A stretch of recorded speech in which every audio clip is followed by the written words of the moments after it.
मैं हूँ सलमा और आप देख रहे हैं सलमा टेक। सो गाइस, हमने पिछली वीडियो में देखा था कि HTML क्या है, CSS क्या है, जावास्क्रिप्ट क्या है और विजुअल स्टूडियो कोड को इंस्टॉल किया था और साथ ही हमने लाइव सर्वर एक्सटेंशन को भी इंस्टॉल किया था। यहाँ हम अपनी चीज़ों को थोड़ा आगे बढ़ाएंगे। अब हम यहाँ पे अपने फ़ोल्डर को ओपन करेंगे। सबसे पहले मैंने जो पिछली वीडियो में आपको दिखाया था कि लास्ट में मैंने एक फ़ोल्डर बनाया था।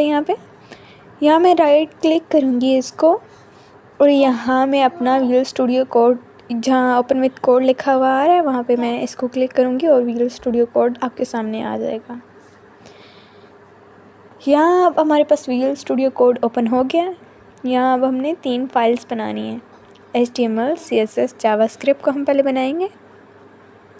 यहाँ हम पहले बेसिक वेबसाइट बनाएंगे और देखेंगे कि बेसिक स्ट्रक्चर क्या होता है एक वेबसाइट का। हम यहाँ पहले HTML पर फोकस करेंगे। आपको बिल्कुल भी टेंशन लेने की ज़रूरत नहीं है कि CSS क्या है, जावास्क्रिप्ट क्या है।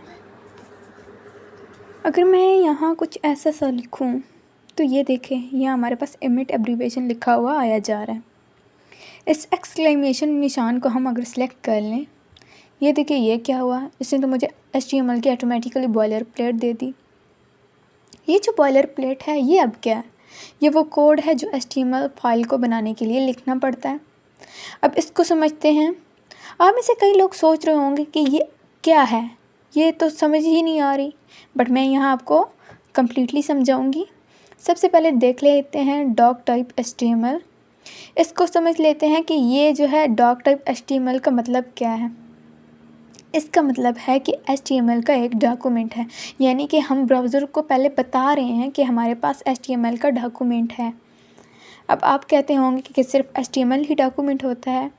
अगर आप गूगल पे जाकर सर्च करें type of document browser can understand, तो ये अलग अलग तरह के आपके पास डॉक्यूमेंट आ जाएंगे जो ब्राउज़र आपको व्यू करके दे सकता है। जैसे मैं यहाँ पे लिखूँ XHTML, तो इसी तरह आपके पास अलग अलग टाइप के डॉक्यूमेंट होते हैं। बस आपने इतना समझ लेना है कि ब्राउज़र अलग अलग टाइप के डॉक्यूमेंट को समझता है, लेकिन HTML वो डॉक्यूमेंट है जो बहुत कॉमनली यूज़ होता है।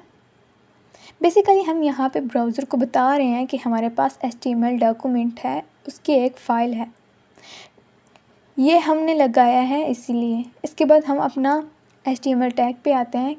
इसको स्टार्ट करते हैं कि टैग्स क्या होते हैं। हम यहाँ पे इस बारे में बात करते हैं। टैग ऐसा समझ लो कि जैसे हम ओपन भी कर सकते हैं और क्लोज़ भी कर सकते हैं। ये यहाँ आपको HTML lang en लिखा हुआ नज़र आ रहा है। यहाँ मैंने अपना HTML ओपन किया और ये देखें, यहाँ मैंने क्लोज़ कर दिया। अब ओपन करने का तरीका क्या है? ये यहाँ मैंने HTML lang en लिखा। इसका मतलब है कि मैंने HTML को लैंग्वेज दे दी है, मतलब कि मैंने टैग को नाम दे दिया है, यानी कि इसको मैंने एट्रीब्यूट दिया है। मतलब कि यहाँ मैंने लैंग्वेज दे दी है इंग्लिश, en का मतलब है इंग्लिश। ये यहाँ देखिए, ये यहाँ पे ओपन हो रहा है और यहाँ देखिए ये टैग यहाँ पे क्लोज़ है। ऊपर वाला ओपनिंग टैग, नीचे ये यहाँ पे आपको क्लोजिंग टैग नज़र आ रहा है। ओपनिंग टैग के अंदर हमारे पास बॉडी और हेड आ जाता है। ये हेड रहा और ये देखिए ये बॉडी रही, ठीक है। देखो अब हम यहाँ देखते हैं कि हेड के अंदर क्या क्या होता है और बॉडी के अंदर क्या आता है, इसको समझ लेते हैं। पहले हेड को देखते हैं कि हेड के अंदर क्या क्या आता है। हेड के अंदर सारे मेटा टैग्स आते हैं जो हमें एक वेबसाइट को डिस्क्राइब करने के लिए लिखने पड़ते हैं। इसके बारे में हम बात करते हैं। अब हम देखते हैं कि मेटा टैग्स क्या होता है। मेटा में इंफॉर्मेशन अबाउट इंफॉर्मेशन। अगर मैं यहाँ मेटा डेटा की बात करूँ तो मैं यहाँ गूगल पे सर्च करती हूँ मेटा डेटा। मैं यहाँ गूगल को यूज़ करती रहूँगी साथ साथ, ताकि आपको रेफरेंस देती रहूँ, बिल्कुल चीज़ों को रट के ना बैठूँ ना। आप यहाँ देखें, यहाँ आपको मेटा डेटा की डिफिनेशन शो हो रही है कि एक डेटा के बारे में डेटा उसको हम क्या कहते हैं, मेटा डेटा। इसी तरह ये जो टैग्स हैं, मेटा टैग्स आपको यहाँ नज़र आ रहे हैं, ये यहाँ क्या करते हैं, जैसा कि आपकी वेबसाइट हो गई, वेबसाइट पे जो भी हमारे पास कीवर्ड्स हैं या जो भी डिस्क्रिप्शन है, ये जो है बहुत सारी चीज़ों को बताने में हेल्प करते हैं। तो मेटा टेक्स्ट का ये काम होता है। यहाँ ऑलरेडी हमारे पास 3 तरह के मेटा टेक्स्ट लिखे हुए हैं जो हेड के अंदर आते हैं, जिनको हम आगे देखेंगे। लेकिन अभी के लिए आप लोग इतना समझ लीजिए कि हमारे पास मेटा टेक्स्ट आते हैं हेड के अंदर। जैसा कि हम यहाँ पे टाइटल लिख सकते हैं, इस तरह हमने अगर एक्सटर्नल शीट लिंक करनी हो तो वो भी हम यहीं हेड के अंदर कर सकते हैं। तो अगर मुझे यहाँ पे एक स्टाइल शीट लिंक करनी हो, जैसा कि मान लो मैंने यहाँ पे CSS शीट लिंक करनी है, या जैसा कि मान लो हमने salma.css लिंक करनी है फाइल यहाँ पे, तो मैं यहाँ ऐड के अंदर ही कर सकती हूँ। लेकिन अभी के लिए मैं यहाँ आपको लिंक करके नहीं दिखाऊंगी। यहाँ बस आप इतना समझ लीजिए कि हेड के अंदर मेटा टैग्स आते हैं, टाइटल आता है, और इसी के साथ साथ हमारे पास एक्सटर्नल शीट लिंक करनी होती है, और वो हेड के अंदर हमारे पास हो सकती है। और कुछ लोगों का सवाल होता है कि आप यहाँ पे विजुअल स्टूडियो कोड को क्यों यूज़ कर रही हैं, नोटपैड को क्यों नहीं यूज़ कर सकती। तो मैं यहाँ आपको दिखाऊं कि विजुअल स्टूडियो कोड में हम हेड को ओपन और क्लोज़ कर सकते हैं। फिर आगे हमारे पास आ जाती है बॉडी। अगर मैं बॉडी में भी कुछ लिखती तो ये भी हमारे पास ओपन और क्लोज़ हो सकता था। अब हम आ जाते हैं बॉडी पर, लेकिन उससे पहले मैं यहाँ पे हेड के अंदर अपना टाइटल दे दूँगी। यहाँ मैं लिखूँगी दिस इज़ अ टाइटल। फिर यहाँ मैं राइट क्लिक करूँगी। ये देखिए आपके पास यहाँ ऑप्शन नज़र आ रहा है ओपन विद लाइव सर्वर। तो मैं यहाँ पे क्लिक करूँगी। क्लिक करके यहाँ पे मैं इसको ओपन कर लूँगी। यहाँ आप देखें ये बिल्कुल आपको खाली नज़र आ रहा है। ऐसा क्यों है? ऐसा इसलिए है कि ये जो हमारे पास वेब पेज है, मैंने इसके अंदर कुछ लिखा ही नहीं। बट आप आर्ग्यू करोगे कि यहाँ तो बहुत कंटेंट लिखा हुआ है, तो फिर ये क्यों नहीं शो हो रहा। ये हमारे पास जो है रियल कंटेंट नहीं है वेब पेज का। आप यहाँ देखें, मैंने यहाँ पे लिखा है दिस इज़ अ टाइटल। तो ये देखें यहाँ आपको ऊपर ये नज़र आ रहा है दिस इज़ टाइटल। यहाँ हमारे पास बॉडी के अंदर कुछ नहीं था, इसलिए यहाँ आपको कुछ नज़र नहीं आ रहा। अगर मैं यहाँ बॉडी के अंदर लिखूँ हेलो वर्ड्स, और आप यहाँ देख सकते हैं यहाँ हमारे पास लिखा हुआ आ गया। आप देखिए जो भी चीज़ हम विजुअल स्टूडियो कोड में लिखते हैं बॉडी के अंदर, वो यहाँ पे आपको फ्रंट पेज पे शो हो जाएगी।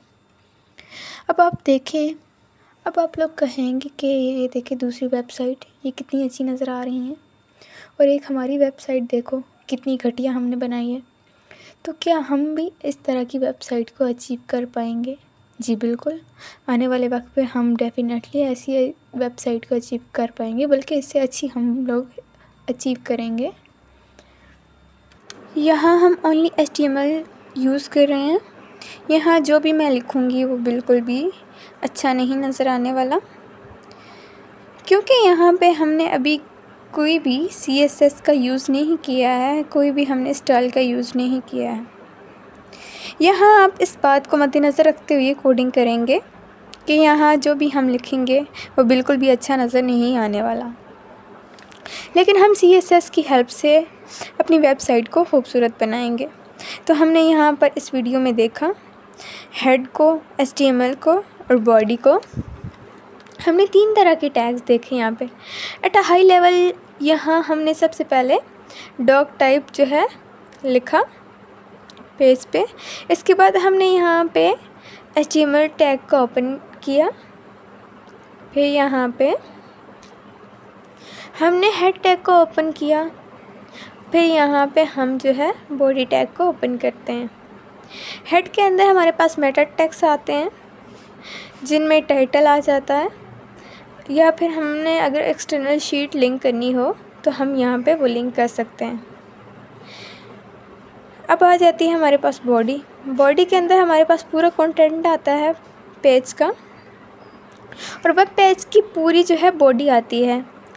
ये चीज़ है जो हमने यहाँ पे समझी। अब मैं यहाँ पे एक और चीज़ बताऊँगी।